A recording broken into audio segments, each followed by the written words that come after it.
그 8회 모의고사 봐봐요. 1번에 보면은 명의신탁에 관한 문제가 한 문제가 나오고 2번부터 주택임대차보호법이 나오고 그 뒤에 상가금일차보호법의 내용이 나와요. 근데 이게 지금 우리가 10회, 9회, 8회 거꾸로 가다 보니까 그렇게 되거든. 그러면 7회 모의고사, 이 7회 문제집을 보면은 또 명의신탁에 관한 문제가 또 뒤에 일부 나올 거다 이 말이야. 자, 그래서 왔다 갔다 그리지만은 우리가 실전 문제도 보면은 교재 기본서에 다른 별 진도대로 문제가 나오는 경우도 많지만은 실전에 들어가 1번부터 바로 뭐 주택임대차 보호법 문제가 나오는 경우도 있어. 왔다 갔다 그린다고 불편해 하실 필요는 없고 우리가 공부했는 법의 내용을 기억을 돌려가 문제를 자꾸 풀어가 지문을 익혀야 됩니다. 그래서 자, 1번 봅니다. 신탁에 관한 개업공인중개사의 설명 중 틀린 것은 이런데 부동산 실권리자 명의 등기에 관한 법률에 명의신탁 관계를 제대로 알고 있느냐 없느냐 물어보는 거라.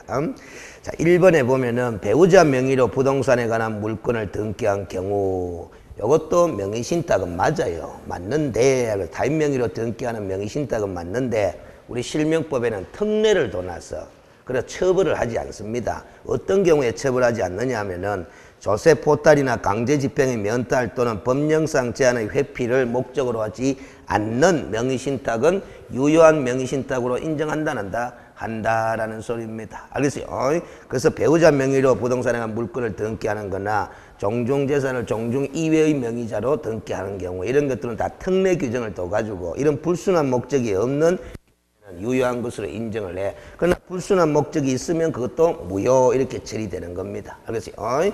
요 점을 생각해야 돼. 조세 포탈, 강제 면탈 또는 법령상 회피를 목적으로 하지 않는 명의신탁으로서 허용이 된다라는 소리다. 알겠습니까?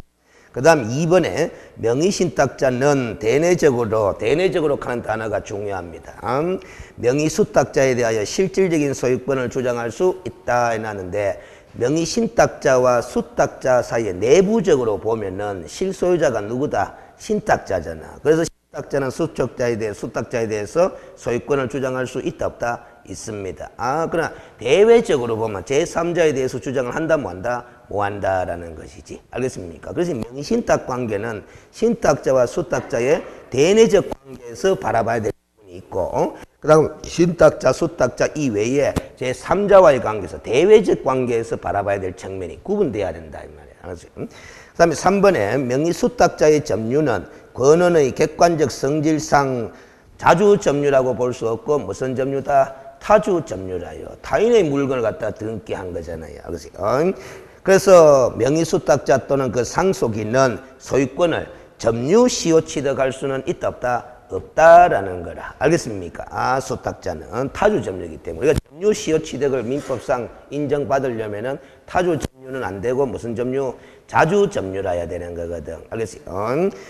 자, 그 다음 4번에 명의수탁자로부터 신탁재산을 매수한 제3자가 명의수탁자의 배임행위에 적극적으로 가담한 경우 적극적으로 가담한 경우 여기 중요합니다. 대외적으로는 명의수탁자와 제3자 사이의 매매 계약은 유효하다 해놨는데 무효죠. 무효. 적극 가담한 경우에는 반사회적 질서에 해당하는 법률행위로서 무효열이 되는 겁니다. 그래서 여기 틀려버린 거다 이 말이야.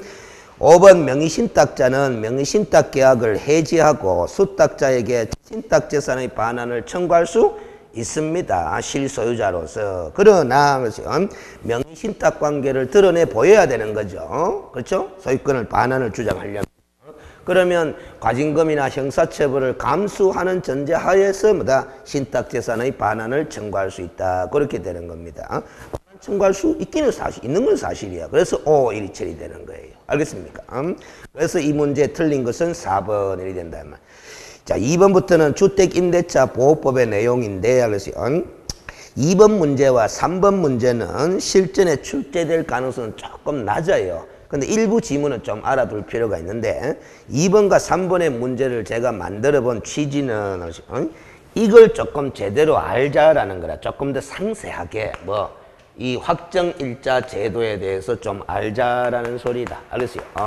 그래서 2번에 확정일자에 대한 설명으로 옳은 것은 있는데 1번의 확정일자 부여 신청은 금액의 다소에 관계없으며 임대인의 동의를 요하지 않고 임차인 단독으로 뭐 청구할 수 있다고 설명하였다. 잘했다라는 소리입니다. 옵니다, 이게. 근데 이 지문에서 우리가 꼭 알아야 될 거는 금액의 다수에 관계없으며 해놨어. 자, 요 부분은 잘 봐봐요. 우리가 확정일자 부임차권자 이렇게 이야기를 하잖아. 이 사람은 무슨 변제권이 있다?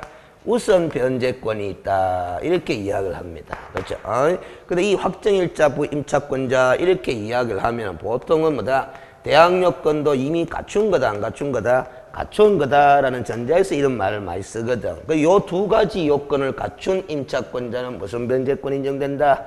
우선 변제권이 인정된다 하는 건데, 그래서 우선 변제라는 거는 무엇을 후순위 권리자보다 먼저 변제받을 권리다. 보증금을. 그럼 보증금액이 크든 적든 다 우선해서 변제받을 수 있는 권리라. 그래서 우선 변제권의 대상이 되는 보증금액은 보증금액 전액이에요. 전액. 알겠어요? 전액. 그 금액이 얼마가 되든지 간에 보증금 전액을 후순위 권리자보다 먼저 변제받을 권리. 그게 바로 무슨 변제권?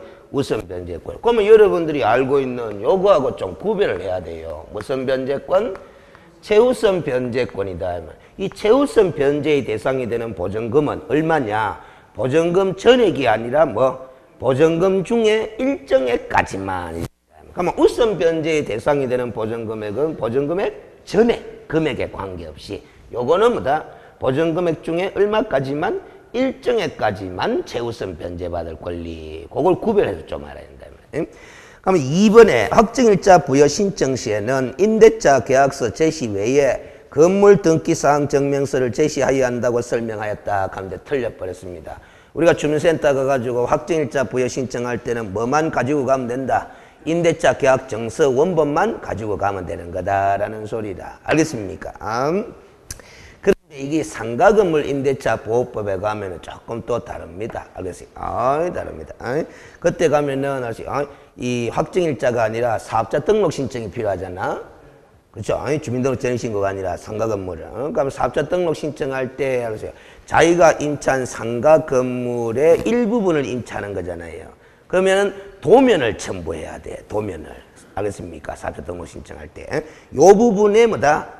임차인이 존재한다 하는 사실을 제3자가 명백히 인식할 수 있도록 뭐다? 사업자 등록을 신청하기 때문에 임차한 부분의 건물 도면을 첨부해야 된다라는 거야. 그 다음에 3번은 이건 아주 중요합니다.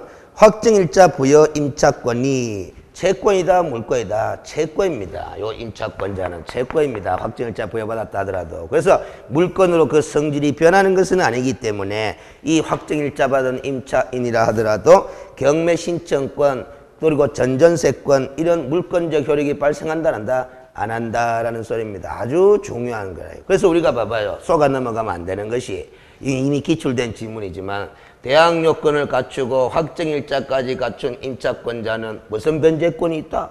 우선 변제권이 있다. 이렇게 이야기하는 거하고 경매 신청권이 있다. 이 말하고는 같은 말이다? 다른 말이다? 다른 말이다. 그래서 대항 요건을 갖추고 확정일자까지 갖춘 임차권자라도 뭐다? 물권으로 변하는 것은 아니기 때문에 무슨 권은 없다?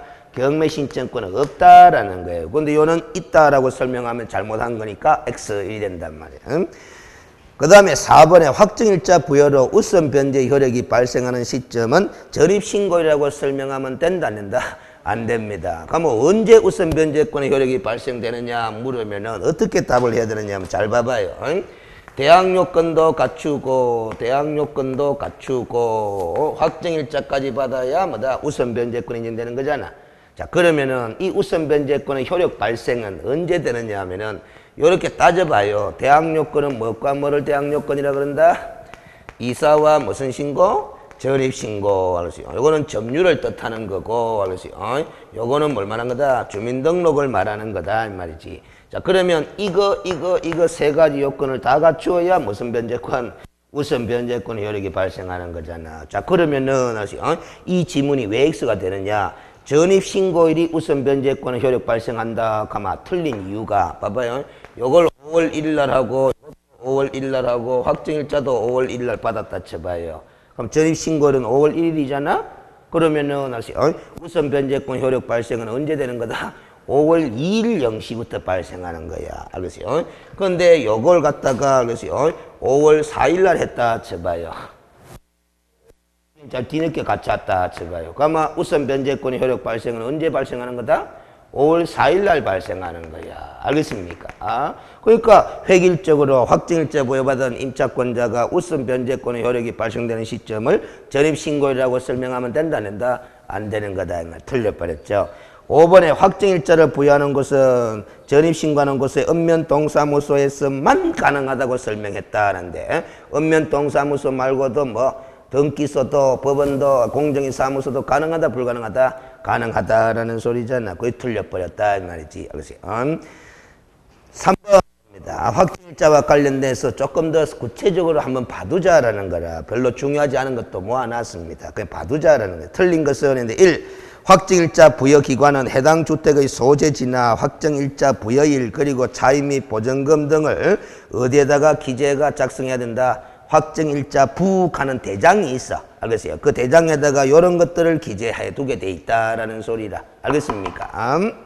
그 다음에 이번에 확정일자는 어떻게 부여하느냐 하면은 확정일자 번호하고 확정일자 부여한 날짜하고 확정일자 부여기관을 주택임대차 계약서 정서 있죠? 거기다가 표시하는 방법으로 부여를 한다라는 거라. 그래서 여러분들 기본서에 보면은 확정일자 도장 찍힌 거 한 봤다 안 봤다?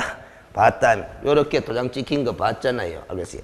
요렇게. 그래서 여기에 무슨 번호가 딱 적혀지고 여기에 뭐다 몇 년도 몇 월 며칠 그럼 날짜가 적혀져요. 그리고 무슨 동 하면서 나온다. 침산동 하면서. 알겠습니까? 그 여기 확정일자 부여 번호고 여기 바로 뭐다 확정일자 부여한 날짜고 요거는 확정일자 부여한 기관이야.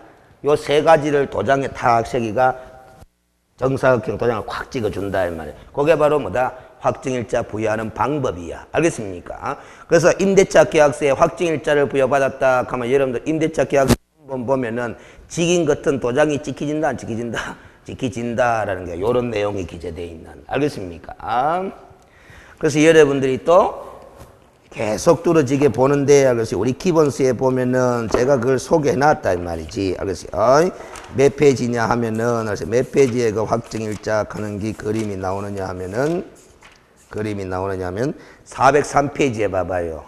기본서 403페이지에 보면은 403페이지에 보면은 그 도표가 나오죠? 도표 보지 말고 도표 바로 위에 양가로 2번을 봐봐요. 문장 두 줄을. 도표 바로 위에. 보충학습 바로 위에. 확정일자는 확정일자 번호, 확정일자 부여일 및 확정일자 부여기간을 주택임대차 계약정서에 표시하는 방법으로 부여한다. 이렇게 시행령 4조 2항에 규정이 되어 있잖아. 이 문장을 시험 문제에 그대로 옮겨놓은 거다 이 말이에요. 그러면 그 밑에 네모박스에 보면 오른쪽에 정사각형의 도장이 찍혀져 있다 안 찍혀져 있다? 요런 식으로 임대차 계약 정서상에 찍는 거야. 알겠습니까? 그래서 빵빵동, 위치가 바뀌었네. 알겠어요? 동이 제일 위에 가고, 그 다음에 날짜가 있고, 그 밑에 뭐, 등부 번호 해가지고 번호를 적잖아. 알겠습니까? 요 도장이 찍혀져 있으면은 뭐를 받은 거다? 확정일자를 받은 거다라는 거죠. 알겠어요? 처음 보죠? 알겠어요? 두 번 봤어요? 알겠어요? 근데 왜 계속 이렇게 번호? 알겠어요? 자, 다시 문제로 되돌아와가. 그래서 1번도 오고 2번도 오는데 3번 봐봐요. 임대차 계약을 체결하려는 자는, 자, 그 다음 단어가 중요합니다. 무슨 동의 없이, 임대인의 동의 없이 해놨어. 임대인의 동의 없이 확정일자 부여기간에 확정일자 부여일, 차임, 보증금, 임대차 기간 등 정보 제공을 요청할 수 있다. 근데 틀려버렸어요.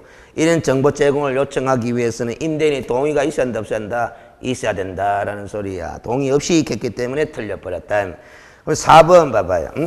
4번은 주택의 임대차에 이해관계가 있는 자는 확정일자 부여기관에 해당 주택의 확정일자 부여일, 차임, 보증금 등의 정보 제공을 요청할 수 있다 해놨습니다. 그러면 3번하고 4번은 비슷한데 뭐가 틀려요?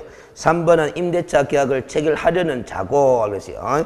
그 다음에 4번은 임대차에 이해관계가 있는 자고, 그 신분이 달라. 거기에 따라서 임대인의 동의가 필요하고 필요 없고, 거기에 따릅니다. 알겠습니까? 5번에 대항력을 갖춘 임차인이 확정일자를 받은 경우에는 보증금 전액에 대하여 우선 변제권을 행사할 수도 있어요. 이거는 꼭 알아놔야 됩니다. 아까 이야기했죠? 확정일자 받은 임차권자는 우선 변제권이 있는데 보증금 얼마에 대해서 우선 변제가 있다? 보증금 전액에 대해서. 그러나 다시 이야기하지만 최우선 변제권을 가진 사람은 보증금 전액이 아니라 얼마까지? 일정액까지만. 그거 아주 중요한 포인트입니다.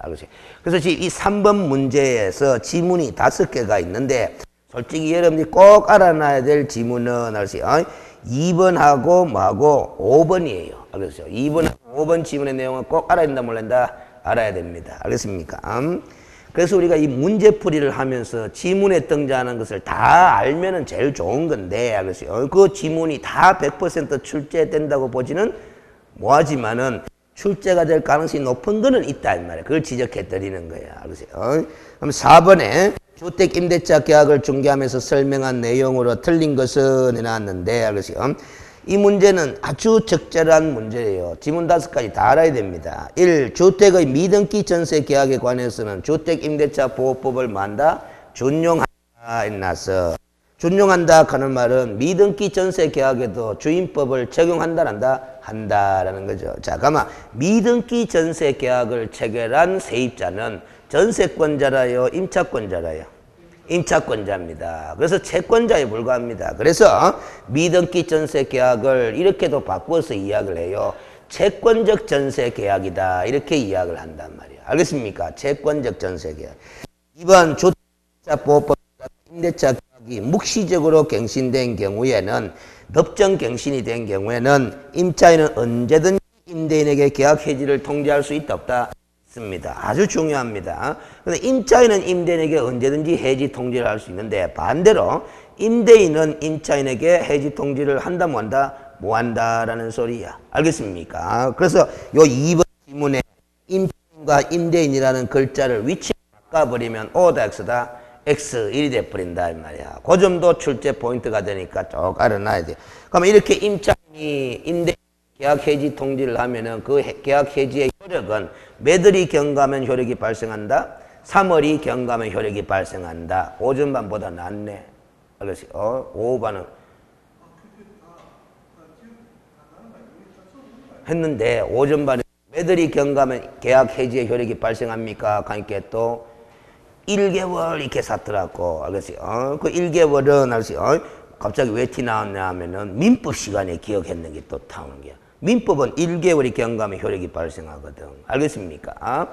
자, 그래서 여러분들이 이 임대차 계약 관계를 공부할 때는 원래 정확하게 공부하면 이렇게 세 가지 법을 서로 비교 건너가면서 계약이 돼야 돼요. 임대차에 관한 거는 민법에서도 공부 하나 안 하나 하고 주임법에서도 공부 하나 안 하나 하고 상임법에서도 공부 하나 안 하나 하잖아. 그러면 민법에도 임대차에 관한 규정이 나온다 안 나온다? 나옵니다. 그 임대차 규정을 공부하면 여기도 법정갱신이 나온다 안 나온다?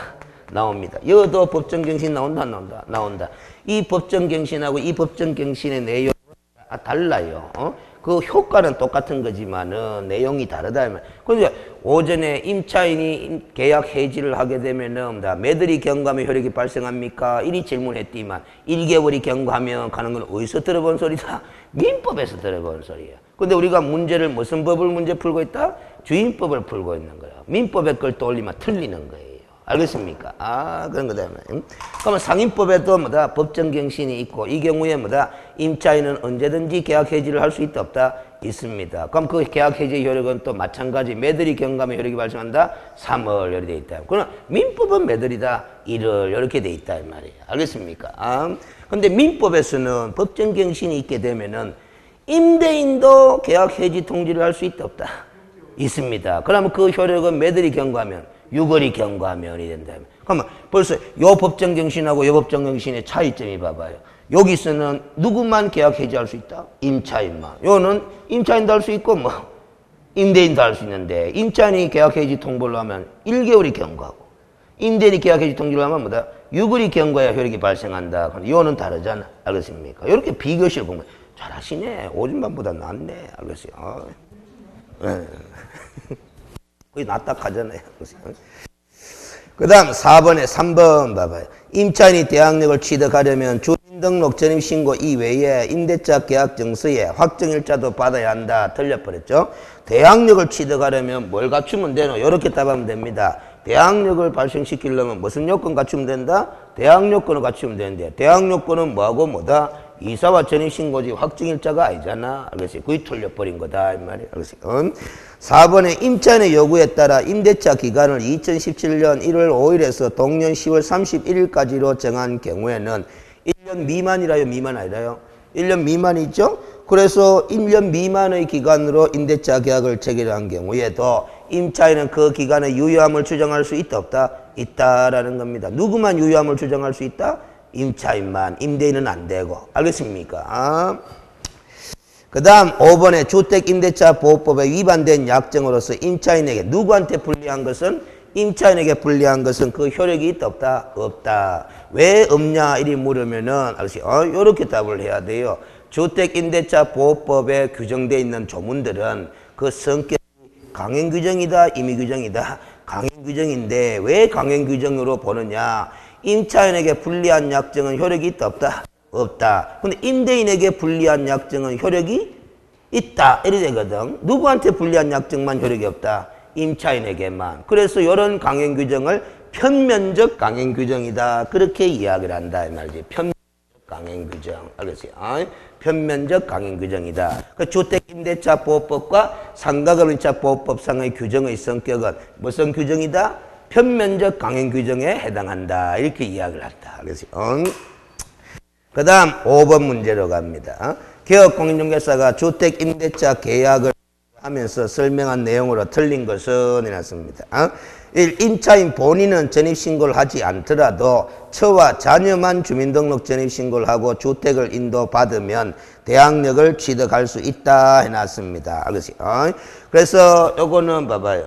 우리가 대항요건으로서 점유가 필요한 거잖아. 이 점유라는 것은 임차인 본인의 점유만을 요구하는 거예요? 아니면은 임차인 이외에 다른 자의 점유도 인정이 되는 거예요? 다른 자의 점유도 인정이 되는 거죠. 그 말을 이제 간단하게 정리하면 요 점유는 임차인 본인의 직접 점유뿐만 아니라 무슨 점유도 간접 점유도 포함한다라는 거거든. 그러면 요것도 O다 X다? O 이렇게 되는 거예요. 알겠습니까? 이번에 주택임대차로서 우선 변제권을 취득한 것처럼 뭐만 만들었을 뿐 외관을 만들었을 뿐 실제 주택을 주거용으로 사용 수익할 목적을 갖지 아니한 계약은 주택임대차 보호법이 정하고 있는 대항력을 부여할 수 있다 없다? 없다라는 거죠. 알겠어요? 우리가 주택임대차 보호법의 제정 목적이 뭐예요? 국민의 뭐다? 주거생활 안정이다라는 소리입니다. 알겠어요? 그래서 이 주거생활 안정시킬 목적으로 주임법의 조문들을 만들어 놓고 그걸 적용하고 있기 때문에 알겠어요? 실제 뭐 임대차 계약을 체결한 것이 아니고 외관만 만드는 거잖아. 실제 주택을 주거용으로 사용 수익할 목적이 있다 없다? 없다. 그런 계약은 알겠어요? 이 주거생활 안정시킬 목적이 있는 계약이 아니다라는 거지. 그래서 뭐다? 주임법이 정하고 있는 대항력을 인정한다 안 한다? 안 한다라는 겁니다. 3번에 주택임대차 보호법에 따라 임대차 계약이 묵시적으로 갱신된 경우에 임차인은 임대차 계약의 존속기간이 몇 년이라고 주장할 수 있다?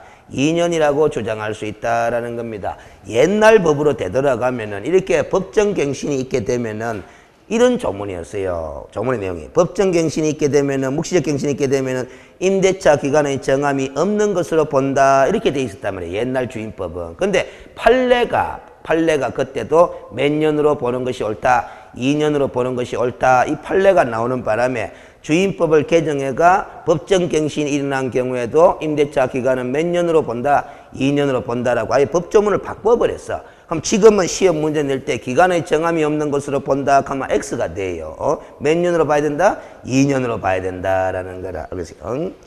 항상 시험 출제위원들이 이런 걸 잘 활용한다 그랬잖아. 자, 봐봐요. 구법이 있고 뭐 신법이 있어요. 알겠어요? 그러면 지금 시험 칠 때는 무슨 법의 내용으로 시험을 낸다? 신법의 내용으로 내는데 그 신법 이전에 구법의 내용 갖고 시험 지문을 내잖아. 그럼 O가 X가 되는 거예요. 알겠습니까? 그렇게 잘 냅니다. 알겠습니까? 무슨 소리죠? 그러면 옛날 법의 내용은 현재 법이 아니잖아. 그게 틀린 건데 옛날 법에 적혀져 있던 문장을 시험 지문으로 활용하면은 속아 넘어가기 쉽거든, 수험생들은. 알겠습니까? 옛날 법에 있었다라는 것은 그럴듯하다, 안 그럴듯하다? 그럴듯하다라고 속아 넘어가기 쉽다, 이 말이야. 그래서 이런 것들이 출제를 많이 하면은 수험생들이 속아 넘어가기 쉬운 이유가, 알겠지? 수험생들은 옛날 거 공부한다, 안 한다? 안 한다. 이거 하기 때문에. 알겠지? 잘 써봐. 근데 강의하는 사람은 옛날 것도 안다, 모른다? 안다. 그 강의하는 사람이 보면은 옛날 걸 내면 제일 쉬워. 알겠습니까? 옛날 걸 모르면 어렵지만 알기 때문에. 알겠어요? 그런 것 때문에. 그래서 제가 이 옛날 법의 내용을 이따금씩 출제위원이 함정 지문으로, 틀린 지문으로 자주 활용하는 측면이 있기 때문에 강의할 때 옛날에는 이랬는데 어떻든 이유에서 이렇게 바뀌었다, 이런 식으로 설명을 많이 해드리는 거라. 알겠습니까? 그 다음 4번 지문 봅니다. 이 판례도 아주 시험에 자주 나오는 판례인데, 알겠어요? 확정일자를 받은 임대차 계약서에 목적물을 표시하면서 아파트의 명칭과 그 전유 부분의 동호수의 기재가 누락된 경우에는 주택임대차보호법에서 규정된 확정일자의 요건을 갖추었다고 볼 수 없다 하는데 틀려버렸어요. 이게 뭔 소리냐면은, 자, 이거 아느냐 모르냐를 물어보는 내용이라요. 알겠어요? 이 확정일자 하는 게, 알겠어요? 자, 무슨 뜻이냐면 잘 봐봐요. 요거는 날짜를 말하는 거잖아. 이거는 뭐예요? 확실히 정한다는 거잖아. 그럼 확정일자 도장을 받잖아? 받으면은 뭐가 확정된다는 거예요. 뭐를 확정하는 거다? 뭐를 확정하는 거다?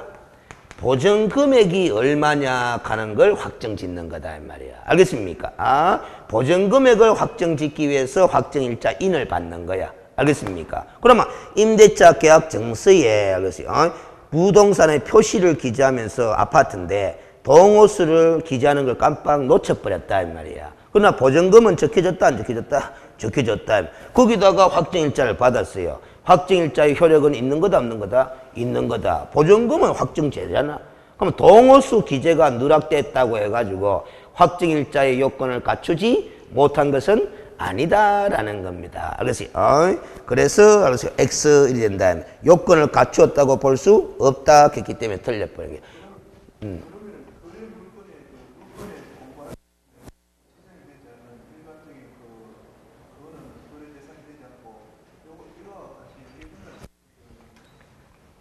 자, 지금 우리가 이 지문에서 알아야 되는 관점은 확정일자의 의미를 알아야 되는 기고, 그렇죠? 방금 또 질문한 거는 동호수가 특정되지 않은 아파트 분양권의 뭐다? 매매가잖아. 그건 중개대상물이 아니다 하는 그게 돼. 그거는 우리가 중개대상물이 되느냐 안 되느냐의 문제와 확정일자의 요건을 갖췄느냐 안 갖췄느냐의 문제는 별개잖아요. 알겠어요? 구분해야지. 갑자기 그걸 떠올릴 이유가 없어. 알겠습니까? 자, 우리가 항상 공부할 때 조심해야 되는 게 A라는 내용을 공부하고 있는데, 알겠어요? A-1에 해당하는 내용은 떠올릴 필요가 있을 수도 있어. 그런데 B라는 내용을 떠올릴 필요는 있다, 없다? 없다라는 겁니다. 제가 A-1이라고 했고, 이건 B라고 한 거는 A-1이라고 표시한 거는 A의 내용과 관련성이 있다, 없다? 있기 때문에 떠올리는 거는 좋아요. 근데 B라고 쓴 이거는 A와 관련이 있다, 없다? 없는 걸 왜 떠올리냐라는 거지. 알겠어요? 이거 공부할 때 조심해야 되는 거예요. 전혀 엉뚱한 이야기를 뭐다 끄집어들이가 그걸 생각하는 바람에 이 내용을 이해를 제대로 못하는 경우가 생겨버린다, 이 말이야. 소위 이거 생각해야 돼. 이거는 이기고 저거는 저기인데 이걸 공부하면서 저걸 왜 떠올리노, 이 말이야. 알겠습니까? 무슨 소리인지 알겠죠? 그래서 우리가 저 앞에 공인중개사법 공부할 때 중개대상물로 취급할 수 있느냐 없느냐 요거 공부할 때는 동호수가 특정되지 않아서, 알겠어요? 뭐 거래를 할 수 없는 상태의 권리가 있어. 그걸 우리가 이제 입주권이다 그렇게 이야기를 하는데, 그 입주권은 거래를 못 하니까 중개대상물이 된다 안 된다? 안 된다 하는 그거 공부하는 거. 지금은 뭐다?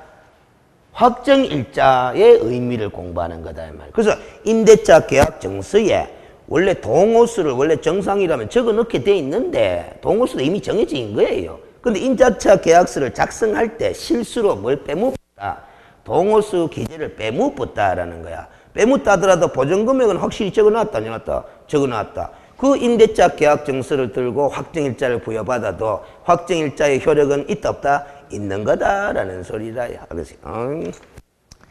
그 다음 됐고 5번에 일시사용을 위한 임대차임이 명백한 경우에는 주택임대차보호법이 적용된다 안 된다? 안 된다라는 거요. 바로 이거 생각하면 돼요. 또 국민의 주거 생활을 안정시키기 위해서 제정된 특별법이니까 일시사용을 위한 주택임대차 계약일 경우에는 주임법의 적용 대상이다 아니다? 아니다라는 거. 가장 대표적인 사례가 숙박계약 아닙니까? 숙박계약도 임대차 계약 맞다 맞다? 맞지만 일시사용을 위한 임대차 계약이기 때문에 그 숙박계약을 체결한 세입자는 뭐다? 주택임대차보호법의 보호 대상이다 아니다? 아니다 라는 소리야. 그 다음 6번 문제로 갑니다. 개업공인중개사가 주택을 임차하려는 의뢰인에게 주택임대차보호법 관련 내용을 설명한 것으로 옳은 것은 모두 몇 개인가? 이 물었어요. 알겠어요? 조금 개수로 묻는 바람에 조금 정확하게 공부를 해야 됩니다. 기억입니다. 이행지체에 빠진 임대인의 보증금 반환 의무는 임차권 등기 명령에 의하여 등기된 임차권 등기의 말소 의무보다 먼저 이행되어야 한다 해놨습니다. 자, 잘 봐요. 원칙대로 먼저 설명합니다. 임대차 계약 관계에서 임대인의 보증금 반환 의무하고 보증금 반환 의무하고 등기한 임차권자의 등기 말소 의무하고는 무슨 관계 있는 거다? 동시 이행의 관계 있는 거야. 알겠습니까? 자, 그런데 지금 이 사례는 이행지체에 빠진 임대인의 보증금 반환 의무겠어요. 이행지체에 빠진 임대인의 보증금 반환 의무. 그 말은 임대차 계약이 종료됐음에도 불구하고 뭐다? 보증금을 반환했다 뭐 했다? 뭐 했다라는 거야. 알겠습니까? 그 상황이야. 상황이 달라. 그런데 그러니까 임차인으로서는 자기의 지위를 보호받기 위해서 보증금을 돌려받지 못했기 때문에 법원에다가 임차권 등기 명령 신청을 할 수 있다 없다? 있다. 그래서 법원의 임차권 등기 명령에 의해서 임차인 단독으로 임차권 등기를 해놓은 거예요. 자, 이 상황이라. 그러면 임대인은 보증금 반환 의무가 이행지체에 빠져 있고 임차인 입장에서는 법원에다가 임차권 등기 명령 신청을 해가 등기를 해놨다라는 거야. 그러면 이 등기 말소 의무하고 보증금 반환 의무는 동시 이행의 관계라고 보면 된다 안 된다? 안 된다라는 거야. 무슨 의무가 먼저 이행돼야 된다? 보증금 반환 의무가 먼저 이행돼야 된다라는 거야. 요 케이스는 그렇다라는 거야. 그러나 이 케이스를 떠나서 일반적으로 이야기할 때는 동시 이행의 관계죠. 알겠습니까? 근데 이행지체에 빠진 임대인의 보증금 반환 의무 가잖아. 알겠습니까? 그러니까 보증금 반환 의무가 등기 말소 의무보다 먼저 이행돼야 된다라는 거죠. 그래서 먼저 이행된다 하네. 오, 맞네. 알겠어요. 니은 주택임차인이 주택의 임대와 주민등록을 마치고 확정일자까지 갖춘 경우 그러면 우선 변제권을 갖게 된 거죠. 그러면은 민사집행법에 경매가 행해지면 후순위 저당권자보다 우선하여 보증금을 변제받을 수 있다. 이게 우선 변제 아닙니까? 그래서 이렇게 된다 이 말이에요. 디귿 주택임대차보호법상 차임 등의 정액 청구에 대한 제한. 차임 등의 정액 청구에 대한 제한 규정은 임대차 계약이 종료된 후에 무슨 계약을 하는 경우는 적용되지 않는다. 재계약을 하는 경우에는 적용되지 않는다라는 게. 재계약을 하는 경우에 적용되지 않는다 하면은 5% 초과해서 정액을 청구할 수도 있다 없다? 있다. 청구한 뒤 1년이 지나기 전에 다시 청구해도 된다 안 된다? 된다라는 거야. 그래서 우리가 판례에 따르면 재계약하는 경우나 아니면 임대인과 임차인이 합의로 정액을 하는 경우에는 이 정액 청구 제한에 관한 규정을 적용한다 안 한다? 안 한다 하는 거. 그것도 아주 시험에 잘 나옵니다. 알겠어요? 자, 여기서 표현 하나를 좀 익혀요. 표현 하나를. 알겠어요? 이 법 공부에 있어서는 알겠어요? 기본적으로 말 배우는 것도 하나의 뭐다? 공부라. 알겠어요? 잘 봐봐요. 차임 정감 청구권 가는 거 있다 없다? 있다 말이지. 알겠어요? 차임 정감 청구권 요 뭐예요? 감, 정액이잖아. 그럼 요거는 정액을 말하고 요거는 뭐다? 감액을 말하는 거잖아. 그 자꾸 정액 청구만 생각을 하는데 감액 청구도 할 수 있다 없다? 있다. 알겠습니까? 감액 청구도 할 수 있다. 자, 그런데 봐봐요. 다시 봐봐요. 지금 이 지문은 차임 정액 청구 가잖아. 알겠어요? 잘 봐요. 7번 봐요. 자임, 정, 감액, 정액 청구다. 간다. 정액 청구는 제한이 있다, 없다? 있다라는 겁니다. 알겠습니까? 아, 정액 청구는. 정액 청구는. 일반적으로 정액 청구는 누구한테 해요? 임대인이 임차인에게. 우리 주택임대차 보호법은 임차인에게 뭐다? 뭐 유리한 법이다라는 거예요. 그래서 임대인이 임차인에게 정액을 청구하는 것은 임대인에게 불리해지니까 법으로 강제적으로 뭘 한다? 제한을 한다라는 거야. 그 제한이 세 가지 측면의 제한이에요. 알겠습니까? 사유가 있어야 된다, 없어야 된다? 있어야 된다. 정액을 청구하려고 하면 사유가 있어야 된다, 없어야 된다? 있어야 된다. 경제사정의 변동 등으로 인하여 그 자임이 상당하지 아니하게 된 때 사유가 있어야 된다, 없어야 된다? 있어야 된다. 이 말. 사유도 없는데 무턱대고 정액을 청구한다, 뭐한다? 뭐한다라는 거야. 두 번째, 사유가 있다. 그러면 얼마를 정액 청구할 수 있느냐? 금액을 제한한다, 안 한다? 한다라는 거야. 몇 프로까지만? 5%까지만 20분의 1 하겠습니까? 그 다음에 기간의 제한도 있다라는 겁니다. 청구한 지 1년도 안 지났는데 다시 정액 청구한다, 뭐한다? 뭐한다라는 소리다. 그래서 자임 정액 청구하는 거는 몇 가지 측면에서 제한을 한다? 세 가지 측면에서. 자, 그러면 감액 청구. 감액 청구도 할 수 있는 거예요. 정감 청구권은. 알겠어요? 그러면 감액 청구는 일반적으로 누가 누구에게 합니까? 임차인이 임대인에게 이래야죠. 그럼 감액 청구도 제한이 있다, 없다? 있어요. 있는데 요 제한만 있고 이 제한은 없어요. 알겠습니까? 그러면 경제사정의 변동 등으로 인하여 자임이 상당하지 아니하게 된 때는 뭐다? 임차인은 임대인에게 무슨 청구할 수 있다? 감액은 청구할 수 있다. 사유가 있으니까. 알겠어요? 그러면 감액을 청구할 때 5%까지만 감액 청구한다? 아니다. 10% 깎아주세요. 15% 깎아주세요. 할 수 있다, 없다? 있다라는 거예요. 금액 제한이 없어요. 알겠습니까? 그러다가 기간 제한도 있다, 없다? 없다라는 소리야. 이 금액 제한과 기간 제한은 무슨 청구할 때만 제한이 가해지는 거다? 정액 청구할 때만 제한이 가해지는 거다라는 소리다. 알겠습니까? 요 세 단어 다 구분해서 생각을 해요. 알겠습니까? 그 다음 됐고, 알겠습니까?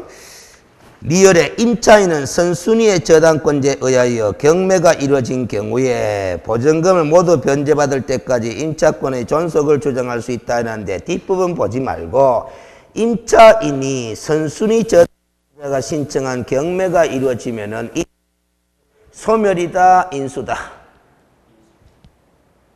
소멸돼 버리지. 임차권자가 후순위 권리자잖아요. 알겠어요? 봐봐, 이런 논리다 이 말이야. 그 임차주택에 저당권이 먼저 설정되고 그 이후에 뭐가 있다? 임차권이 존재한다라는 겁니다. 그럼 이 저당권자가 무엇을 신청해가? 경매를 신청해가 매각이 이루어지게 되면은 이 임차권은 소멸이다, 인수다? 소멸이는 거야. 소멸인 거야. 알겠습니까? 소멸인데 요 임차권자가 보증금을 전액 변제받았다, 못 받았다?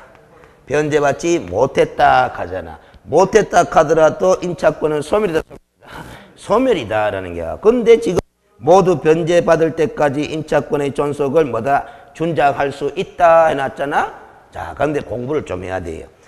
이 선순위 저당권자가 경매 실행을 해가지고 후순위의 임차권자는 소멸되는 게 맞아요. 알겠어요? 보증금을 전액 변제받지 못했다 하더라도 소멸되는 게 맞아요. 알겠어요? 이게 원칙이다 이 말이지. 근데 예외적으로는 소멸이 안 되는 게 있어. 어떤 경우가? 요 임차권자가 잘 봐요. 대항력 있는 임차권이냐 대항력 없는 임차권이냐에 따라 달라. 대항력 있는 임차권자는 보증금액이 전액 변제되지 않았다 하면은 예외적으로 소멸되지 않습니다. 알겠습니까? 그러면 대항력이 있다 하는 말을 붙인다는 것은 이 임차권자가 이 사람이 경매 신청하면 경매 신청 등기가 이루어질 거 아닙니까? 그 등기가 이루어지기 전에 이 임차권자가 뭘 했다? 이사와 전입신고를 했다. 대항력권을 갖추었다 하면은 대항력이 있는 임차권자라. 그럼 대항력 있는 임차권자는 보증금액이 전액 변제되지 않았던 경우에는 소멸한다, 소멸하지 않는다? 소멸하지 않는다라는 거야. 그러면 대항력 없는 임차권자라면 소멸해버려요. 보증금을 전액받지 못했다. 그러면 이 지문은 아세요? 무조건 뭐다? 보증금을 모두 변제받을 때까지 임차권의 존속을 주장할 수 있다 했으니까 O다 X다? X다라는 거야. 이 임차권자가 대항력이 있는 임차권자냐 대항력 없는 임차권자에 따라서 달라져요. 알겠습니까? 그래서 해설을 한번 읽어보겠습니다. 해설 몇 페이지로 간다? 14페이지로 가요. 14페이지에 보면은 저 위에 리얼 애가 해설이 나오죠? 14페이지에 저 위에 리얼 7번 문제 위에 6번에 리얼이죠.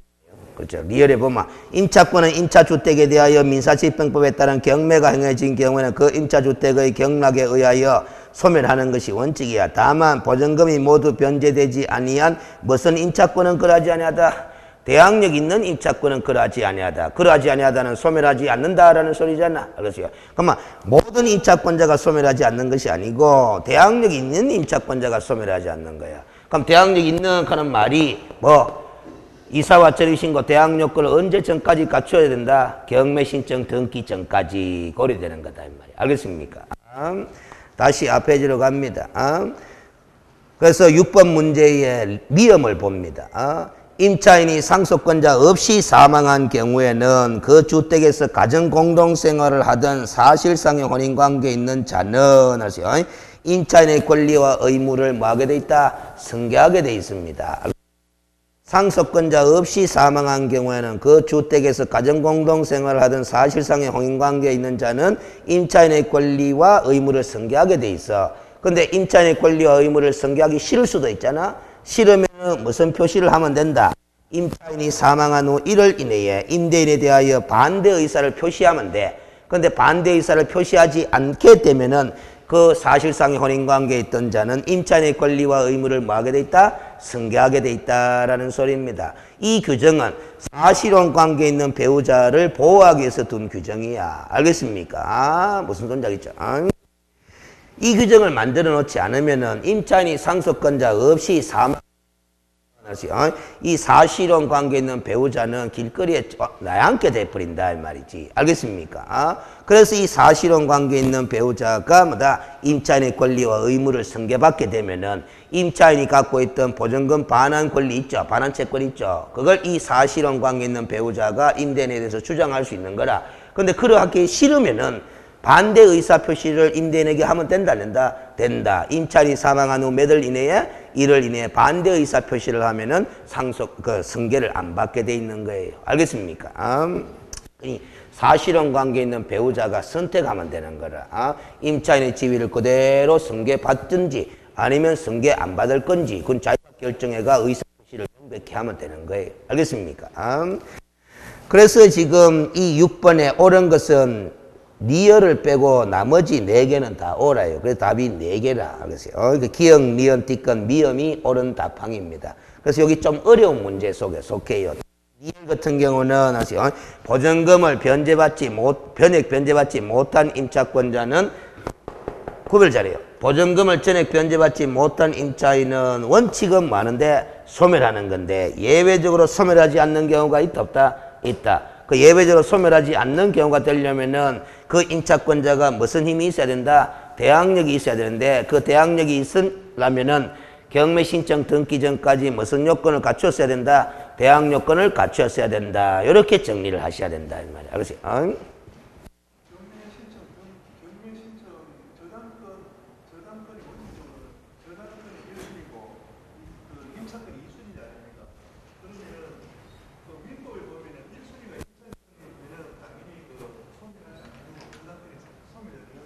자, 봐봐요. 1번이 저당권이 돼 있고 2번이 임차권자야. 그러면 알겠어요? 이 사람이 경매 신청할 수 있나 없나? 있잖아요. 알겠어요? 있는데 그러면 이 임차권자는 뭐다? 소멸이야. 이게 말소 기준 권리가 되기 때문에 원칙도 다 소멸되는 건데 이 사람이 경매 신청을 하면은 자 3번에 무슨 등기가 이루어진다? 경매 신청 등기가 이루어진다라는 거야. 이 등기가 이루어진 후에 임차권자일 수도 있고 아니? 대항 요건을 갖췄을 수도 있고 경매 신청 등기 전에 대항 요건을 갖췄을 수도 있다 이 말이야. 알겠습니까? 그러면 이 경매 신청 등기 전에 대항 요건을 갖춘 임차인이라면 뭐다? 보증금 전액 변제받지 못한 경우는 소멸한다, 안 한다? 안 한다라는 소리다. 알겠습니까? 물론 이 경매 신청 등기 이후에 이 임차권자가 뭐 대항 요건을 갖추었다면 소멸이야. 알겠습니까? 그래서 이 경매 신청 등기가 중요합니다. 이게 바로 경매에서는 압류의 효력이 발생하는 거잖아. 그래서 이 임차인이 압류 효력이 발생하기 전에 대항 요건을 갖추는 게 중요한 거야. 알겠습니까? 그래서 우리가 이런 게 있습니다. 이 주택임대차보호법상 임차권자가 보전금을 보호받기 위해서는 기본적으로 대항 요건이라는 걸 갖춰야 되잖아. 그 대항 요건은 보호받기 위해서는 대항 요건을 기본적으로 언제 전까지 갖추는 것이 중요하다. 경매 신청 등기 전까지 갖추는 게 중요하다라는 소리다. 알겠습니까? 그래서 우리가 늘 우리가 인식해야 되는 것이 대항 요건이라는 게 이사와 뭐다? 전입신고라잖아요. 그러면 임대차 계약을 체결한 임차인으로서는 이사와 전입신고를 빨리 하는 게 좋다, 늦게 하는 게 좋다? 빨리 하는 게 좋은 게야. 머뭇거리다가 경매 신청 등기가 먼저 이루어지고 난 다음에 이사와 전입신고를 해버리면 뭐 되는 거예요? 꽝이에요, 꽝. 알겠어요? 보증금을 전액 변제받지 못했다 하더라도 다 소멸이야. 알겠습니까? 그런 게 됩니다. 그래서 우리가 경매 시험 문제 물을 때도 알겠어요? 경매 개시 결정 등기, 경매 신청 등기 같은 말이거든. 그 경매 신청 등기에 의해서 무슨 효력이 발생한다? 압류 효력이 발생한다 하는 게 여기에 경매 시험 지문에서 중요한 거예요. 알겠어요? 무슨 말인지. 압류 효력이 발생되기 전에 자기의 권리를 주장할 수 있도록 장치를 마련해 놔야 되는 거야. 알겠어요? 압류된 사실을 알고 뭐다 이사 전입 신고하면 보호받을 자격이 있다 없다? 없다라는 논리가 되는 거예요. 알겠습니까? 자, 그 다음 됐고, 알겠어요? 7번 문제로 갑니다. 주택임대차 계약을 중개하면서 설명한 내용으로 틀린 것은 했는데 1번에 대항 요건을 갖추고 확정일자를 받은 임차인이라도 경매 절차에서 언제까지 배당 요구의 종기까지 배당 요구를 하여야만 배당 시 우선 변제를 받을 수 있다 해놨는데, 자, 배당 요구의 종기까지 하는 글자가 중요합니다. 자, 그래서 여기에서는 뭘 알아야 되느냐 하면은 요거 있잖아. 아까 공부했던 우선 변제권을 가진 임차권자, 그리고 최우선 변제권을 가진 이런 임차권자도 배당 요구 신청해야 된다, 낸다? 해야 된다라는 거야. 배당 요구 신청을 해야 배당 받을 수 있어요. 배당 요구 신청 안 하면 배당 받을 수 있다, 없다? 없다. 그러면 그 배당 요구 신청을 언제까지 해야 된다? 배당 요구의 종기까지 해야 돼. 배당 요구의 종기까지. 그래서 그 시험 지문은 요 표현 그대로 써놨잖아? 그래서 O가 되는 거예요. 그러면 요 표현 대신에 요렇게 바꿔보면 매각 결정기일까지 요런 표현으로 바꿔버리면 O다, X다? X가 돼요. 알겠어요? 왜 X가 되느냐? 배당 요구의 종기가 매각 결정기일입니까? 아니잖아. 그럼 배당 요구의 종기가 언제까지로 공부했어요? 경매 공부할 때. 그래서 또 이걸 설명드려야 된다 이 말이에요. 그래서 이거는 지금 O로 지문을 만들어놨지만 매각 결정기일까지로 표현 바꿔보면 X가 된다 이 말이에요. 그러면 그렇게 X 문장으로 내는 의도는 경매에서 배당 요구의 종기가 언제냐 하는 것도 한꺼번에 물어보는 효과가 있는 거예요. 알겠어요? 알지? 알겠어요? 그래서 우리가 경매 절차를 공부할 때 이 두 단어는 꼭 기억해놔라 그랬잖아. 매각 기일 가는 날짜가 있고 무슨 날짜가 있다? 매각 결정기일 가는 날짜가 있다 그랬잖아. 요 두 날짜는 며칠 차가 난다? 7일 차가 난다라는 거잖아. 그럼 매각 기일에는 뭐 한다? 매각을 실시하는 날이고 요 날은 뭐 하는 날이다? 매각을 허가할 거냐? 불허가할 거냐? 허불을 결정해가 뭐한다? 선고하는 날이 매각 결정기일이다라는 게야. 알겠습니까? 그래서 알겠어요? 잘 봐봐요. 배당 요구의 종기는 언제냐 이리 물으면은 알겠어요? 잘 봐요. 이 날이 있을 거 아닙니까? 이 날 이전에 어느 날을 정하는 거야. 누가? 법원이. 알겠어요? 그 어찌됐든 법원이 정해가 공고하게 돼 있는데 배당 요구의 종기는 배당 요구의 종기를 법원이 결정할 때는 무슨 날 이전으로? 매각기일 이전의 날로 정한다 이 말이야. 그러면 배당 요구의 종기는 이 날이다 하면 되나 안 되나? 안 되는 거 아이가 이 말이야. 알겠습니까? 무슨 소리냐 있죠? 이 두 단어를 꼭 기억하라 그랬잖아. 알겠어요? 경매 절차에서 요 두 절차가 제일 집중적으로 출제 대상이 되는 거다.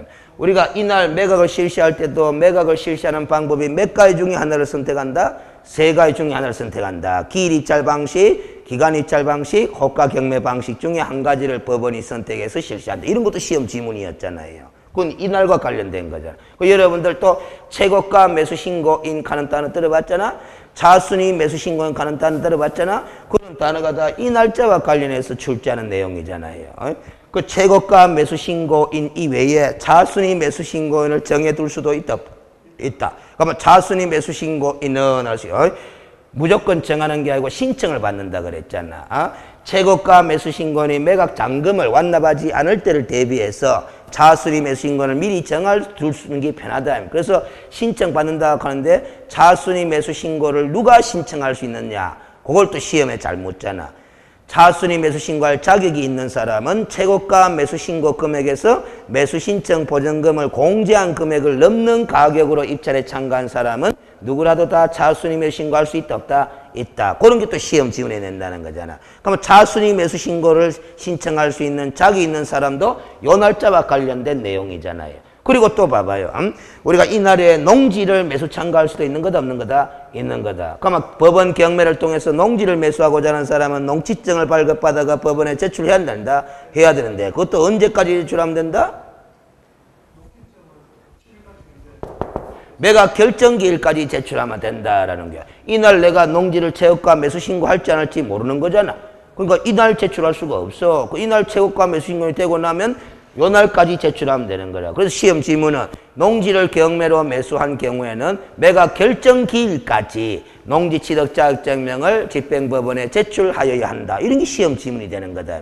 만약에 제출하지 못하면은 매각 불허가 결정이 나고 매각 불허가 결정이 났으니까 다시 매각을 실시한다 한다. 다시 매각을 실시할 때 그 매각을 새 매각이라 한다, 재매각이라 한다, 새 매각이라 한다. 이런 게 시험 지문에 만들어지는 거잖아. 경매 절차에서는 제일 중요한 두 단계야. 알겠습니까? 요 단어와 요 단어를 꼭 외워놓고 공부하시라 했잖아요. 그래서 그 14일 가는 건 어디서 기억이 나느냐? 잘 봐봐요. 14일 가는 거는 요 매각기일 있잖아?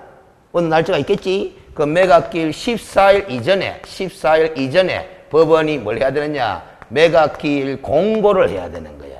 알겠어요? 공고를 올 적어도 이날은 며칠 뒤에 온다? 14일 뒤에 온다라는 거야. 그러면 7일 전부터는 법원이 준비해놓은 각종 서류들을 열람할 수 있다 없다? 있다. 이런 게 그때 14일이 나오는 거야. 근데 시험 문제 나온 적은 없어요. 요거는.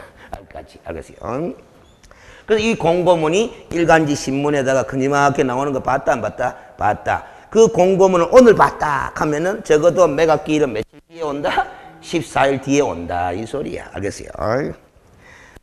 거기서도 14일이 나오지만 또 이야기하면은 우리가 중개사무소 개설 등록한 개업공인중개사가 겸업으로 중개업의 겸업으로 경매 부동산에 대한 매수신청 대리행위를 할 수 있다 없다? 있다. 매수신청 대리행위를 하려면은 대법원 규칙이 있자는 요건을 갖추어서 지방법원장한테 매수신청 대리인 등록을 해야 한다. 해야 한대. 매수신청 대리인 등록을 신청하면 지방법원장은 며칠 이내에 등록 처분 내린다. 14일 이내. 중개사무소 개설 등록 처분은 7일 이내지만은 매수신청 대리인 등록 처분은 신청받은 날로부터 며칠 이내? 14일 이내. 이래 되잖아.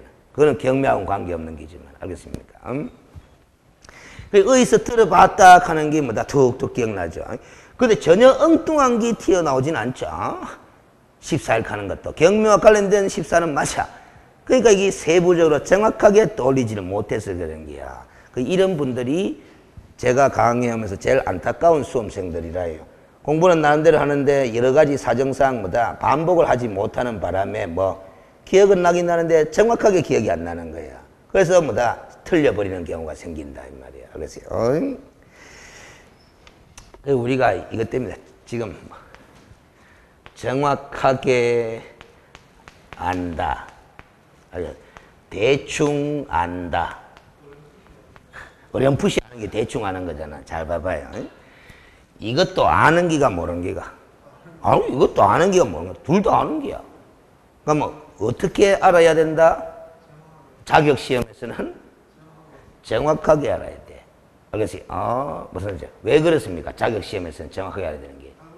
답을 맞추겠어. 그럼 답을 맞춰야만 합격하잖아? 학교만 자격증 취득하잖아.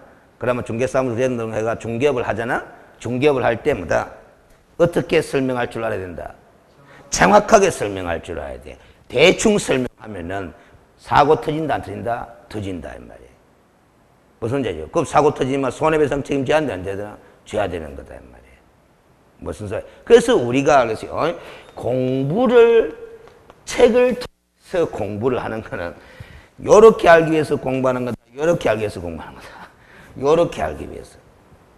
근데 책을 통해서 공부 안 하고 우리가 인생살이 경험을 하면서 알겠어요. 공부도 하거든. 알겠어요. 꼭 책을 봐야 공부하는 거거든. 근데 이 경험살이를 공부하는 거는 뭐다? 이렇게 하는 데는 부족해요. 알겠어요. 대충 알지는 몰라도. 알겠습니까? 그래서 정확하게 공부를 하려면은 책을 봐야 돼. 책을. 근데 그놈의 책도 봐봐요. 이 책도 있고 제 책도 있잖아. 두 책이 다 정확하다, 안 정확하다? 안 정확할 수 있는 거예요. 그래서 우리가 책을 볼 때는 정확한 책을 봐야 되는 거예요. 그래야 공부도 정확하게 되니까. 알겠어요? 근데 우리가 어느 책이 정확한 책인지는 판단할 수 있다 없다?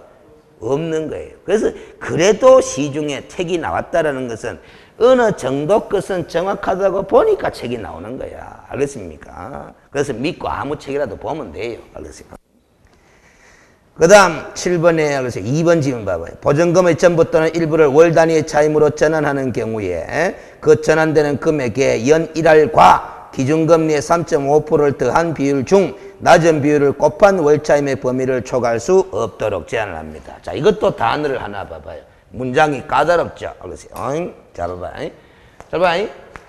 뭐를, 보증금을 뭐로 전환한다? 월차임으로 뭐 한다? 전환한다 이 말이지. 전환한다. 전환 시에 알겠어요. 비율을 뭐 하겠다? 제한하겠다라는 소리야. 보증금을 뭐로 전환할 때? 월차임으로 전환할 때 비율을 제한하겠다라는 게야. 그 비율은 요거하고 요거 중에 낮은 비율로 제한하겠다라는 게야. 그러면 연 1할이라 하는 게 정해져 있고 그래서요. 그 다음에 기준금리에다가 뭐다? 뭐 한다? 3.5%를 더한다 이 말이지. 그러면 연 1할 하는 거는 몇 프로예요? 10%. 그렇죠? 그러면 기준금리가 지금 1.75%야. 그러면 3.5% 더하면은 뭐다? 5.25%야. 둘 중에 어느 것이 낮은 거다? 여기 낮은 거다. 이 말. 요 낮은 비율을 그 월차임으로 전환하고자 하는 보증금액에다 곱하는 거야. 요 5.25를 여기다 곱하는 거다. 이 말이야. 곱하면 요 금액이 나오겠죠? 이 금액을 갖다가 몇 개월로 나눈다? 12개월로 나눠가지고 그 금액을 뭐다? 전환해서 받으면 되는 거다. 알겠습니까? 무슨 소리인지 알죠? 계산 문제도 나올 수 있는가? 있는 거야. 이렇게 하면 되거든? 이걸 계산 문제로 내려면은 이걸 가르쳐 줘야 돼요. 뭐. 기준금리가 현재 몇 프로다 하는 걸 가르쳐 줬나? 가르쳐 줘야 돼. 그건 자주 바뀌니까. 알겠습니까? 그런 거다. 자, 그 다음 됐고 7번에 3번 임차권 등기 명령의 집행에 의한 임차권 등기가 격려된 주택을 그 이후에 임차한 소액 임차인, 소액 임차인이라고 합니다. 대학 요건을 갖췄다 하더라도 최우선 변제권이 있다 없다? 임차권 등기 명령의 집행에 의해서 임차권 등기가 격려된 주택을 그 이후에 임차했어. 그 이후에 임차했는데 소액 임차인이라 최우선 변제권 주장한다 뭐한다? 뭐한다라는 겁니다. 보증금을 반환하지 못해가 임차권 등기까지 해놓은 사실을 알고서 들어간 거잖아.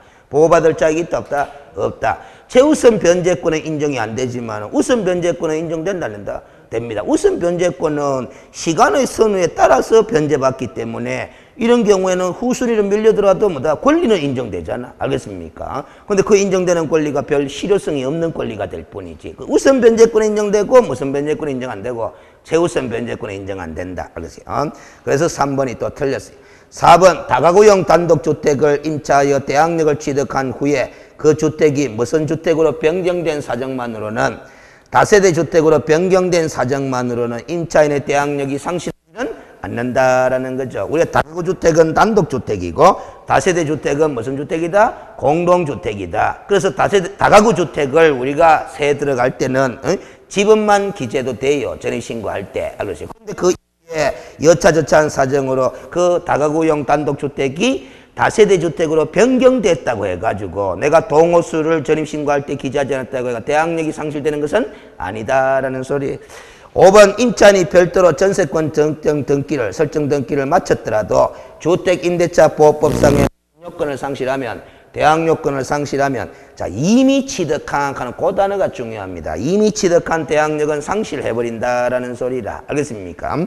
그러면 이미 취득한 대항력은 상실하면서 우선 변제권도 상실해버린다 안 해버린다? 상실해버립니다. 그러나 이 임차인은 전세권 설정 등기를 별도로 했기 때문에 전세권에 근거한 대항력과 우선 변제권은 있다 없다? 있다라는 거라. 자 7번 봅니다. 이 문장을 이미 취득한 단어를 잘 생각을 해야 돼요. 그래서 자 봐봐. 갑이라는 임차인이 있습니다. 이 임차인이 알겠어요. 임차인이 대항 요건을 갖추고 플러스 뭐다? 확정 일자도 갖췄습니다. 그러면 무슨 변제권이 있다? 우선 변제권이 있습니다. 알겠어요. 그런데 이 사람이 또 알겠어요. 자신의 지위를 강화하기 위해서 무슨 등기를 해버렸다? 전세권 설정 등기를 또 해버렸다라는 겁니다. 알겠어요? 자, 그러면은 어떻게 정리를 하느냐 하면은 우선 변제권 있다 없다? 있다라는 거야. 전세권에 근거한 우선 변제권, 확정일자에 근거한 우선 변제권 두 가지 지위를 뭐 해버린다? 경유하고 있다라는 거야. 두 가지 지위를. 그런데 갑이라는 임차인 한 사람이잖아요. 이 사람이 이사에 나가버렸어. 퇴거를 해버렸어. 그러면 요 대항 요건을 상실해버리거든? 그러면 우선 변제권도 뭐 해버린다? 상실해버립니다. 그러나 이 우선 변제권은 남아있나 안 남아있나? 남아있다. 이 우선 변제권은 무슨 건에 기한 우선 변제권이다? 전세권에 근거한 우선 변제권이다 라는 소리다. 알겠습니까? 아, 그러면 봐봐요. 요 대항 요건이 이사와 전입신고죠? 알겠어요? 잘 봐봐요. 잘 봐봐. 5월 1일 날 이사했고 5월 1일 날 전입신고했고 확정일자를 5월 5일 날 받았어. 우선 변제권은 언제 발생했어요?